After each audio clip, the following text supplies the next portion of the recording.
Hello, everybody. I am Sable. Welcome to the Full Out Healing show and podcast.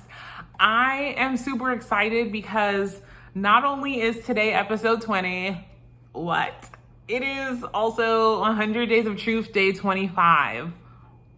I've been doing this for 25 days. For 25 days, I have talked about the things I used to carry the most shame in the world about and just put it out there and share how I relate to it, how I confront it, did all the things. Anyway, it's just like, 25 days, that's awesome.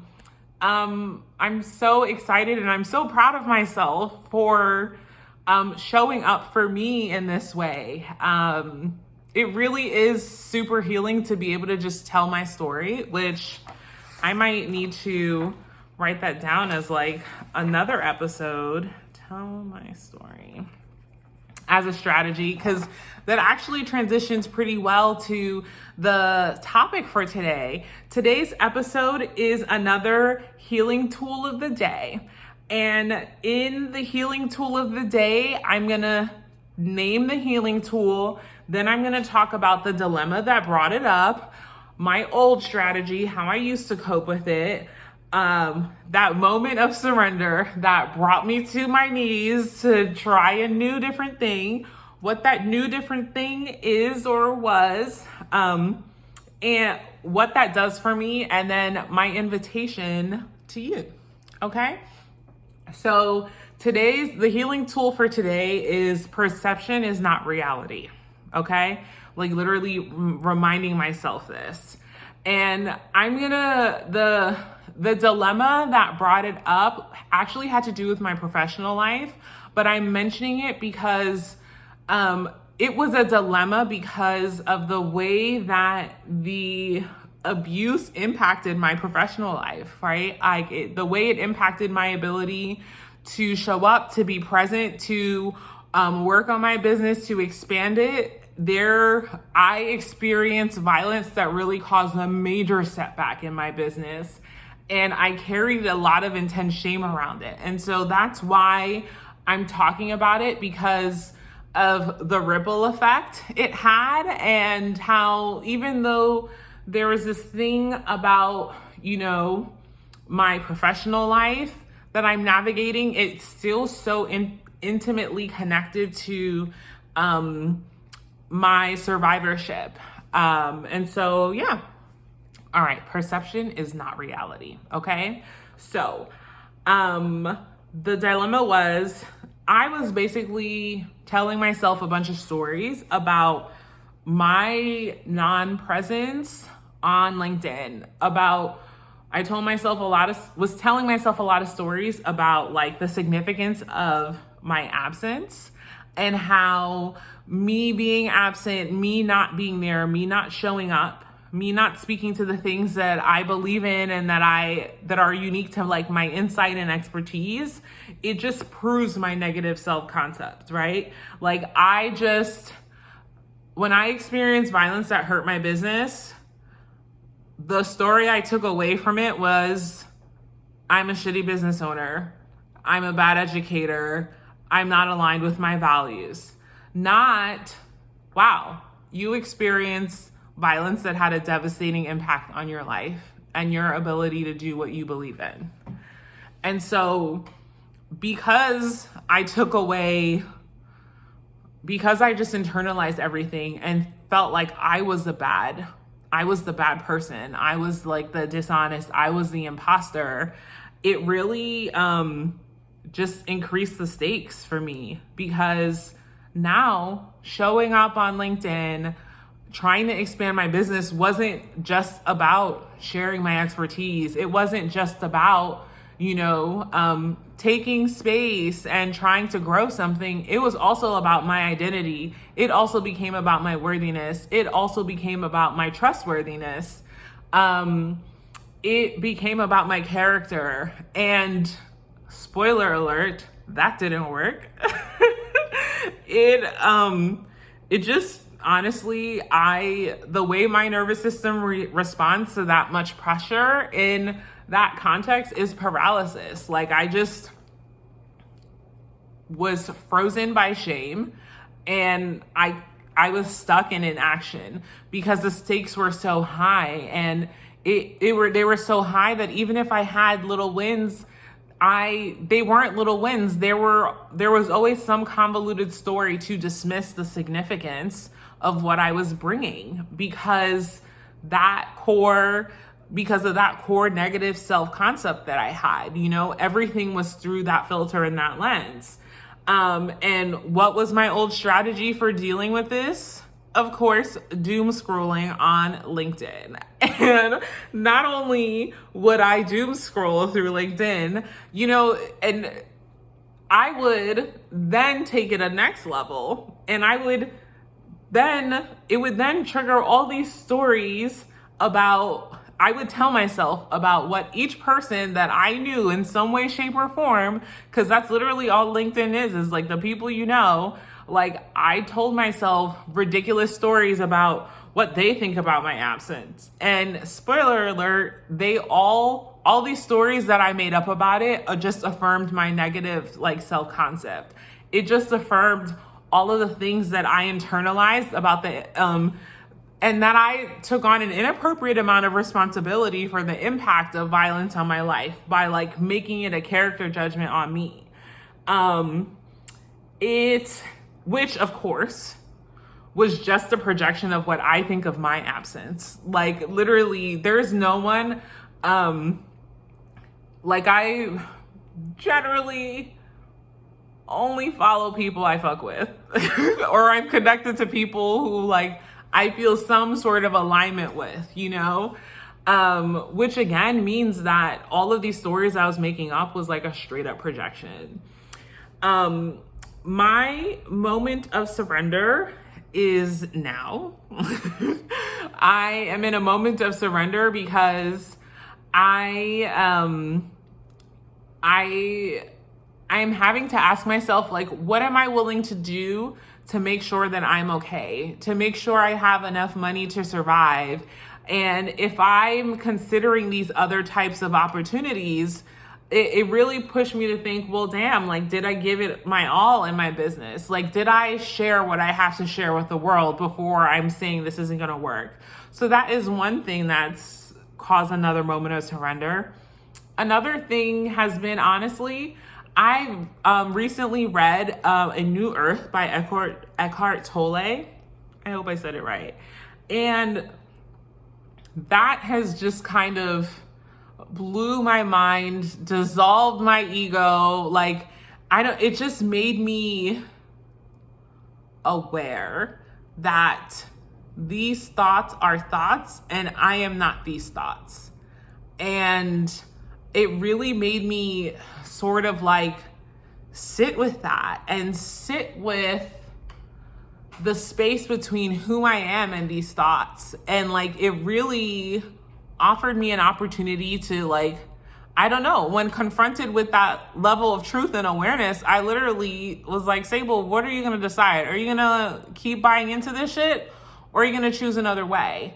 Because the truth of the matter was this negative self-concept, it was just causing me to suffer, and it was really exacerbating scarcity mindset for me and convincing myself that there's no opportunity, no possibility for me ever. And I literally had to be am I going to choose to believe this and then choose this other route to live? Or am I going, in order to be able to do what I believe in, am I going to just let this shit go? Release, not even just let it go, to release it, to I rebuke you, get the fuck out of my mind, that level. And I asked myself those questions, and I was just looking at me girl, what is it? And I'm not going to say I realized, I accepted that I have something that I'm meant to bring into this world. And not only that, it's going to be born when it's ready to be born. And that now that it's ready, now that I'm ready, all of this discomfort of these stories popping up, those are my labor pains. as I'm pushing at this creation and manifestation out into the world. And not only that, something that I had to come to was like, okay, it wasn't ready before. Like, I wasn't ready before. There was a part of me that was really afraid and really scared that I missed and continue to miss my opportunity. And that sense of like it being gone, like I also had to surrender that too. I also had to, in surrendering that, I had to accept that I was not ready yet to share my gifts with the world. And if I wasn't ready, that also means that the conditions were not right. And there's nothing to judge with the conditions not being right. And it's like, this is, I'm literally sharing with you the self-talk that I had, like that I worked through. Because I just had to get to it. Like, stare myself down and be like, what is it gonna be?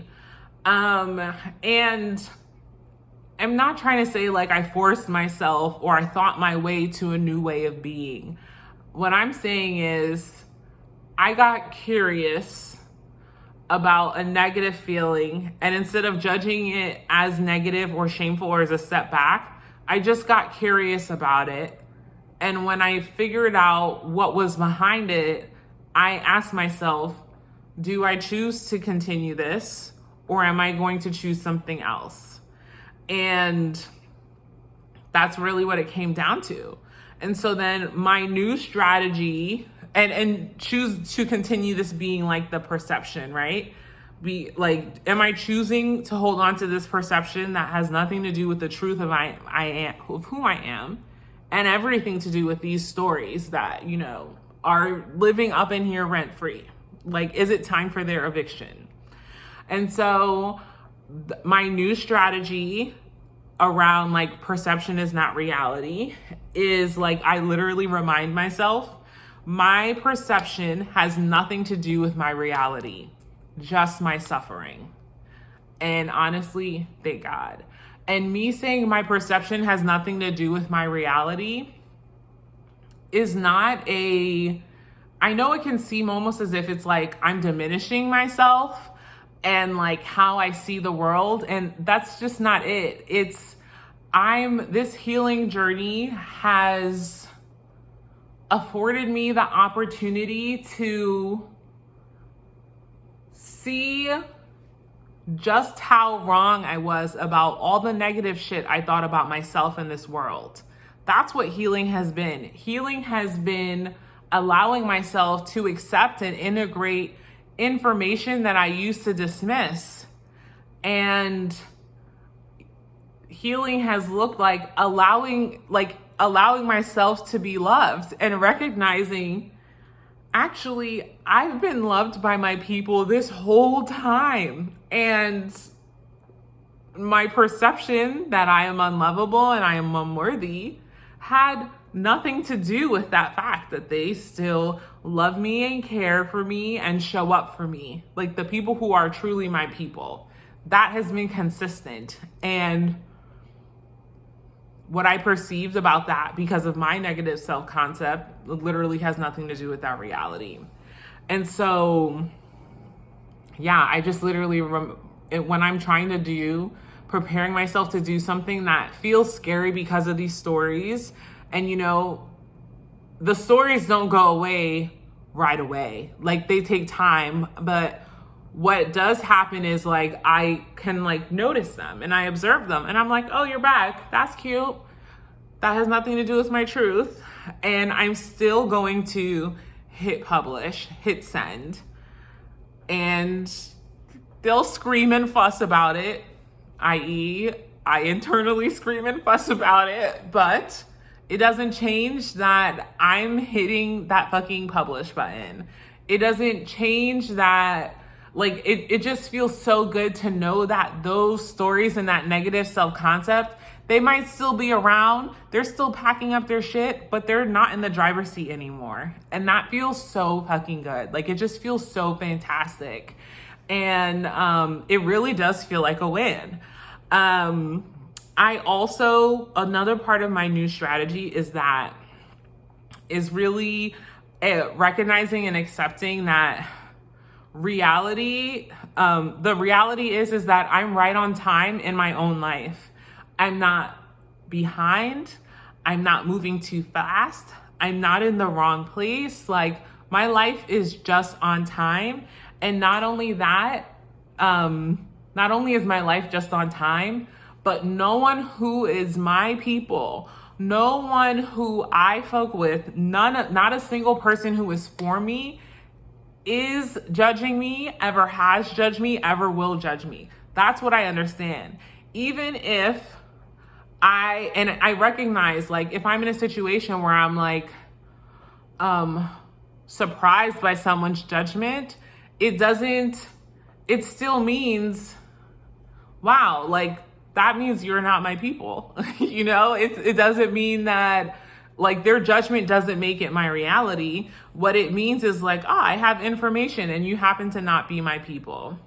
And another thing I tell myself, like, sort of in line with thinking about how this, like, my life is right on time, is the idea that even, like, my paralysis, even my being frozen, even my 2 weeks of been watching seasons of Survivor on the couch, even that is a part of my getting ready.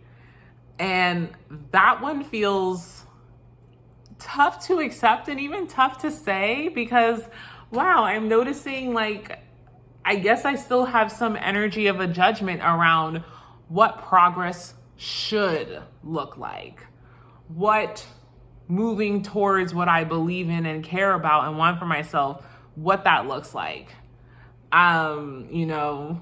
And that's something that's really interesting. I need to get curious about.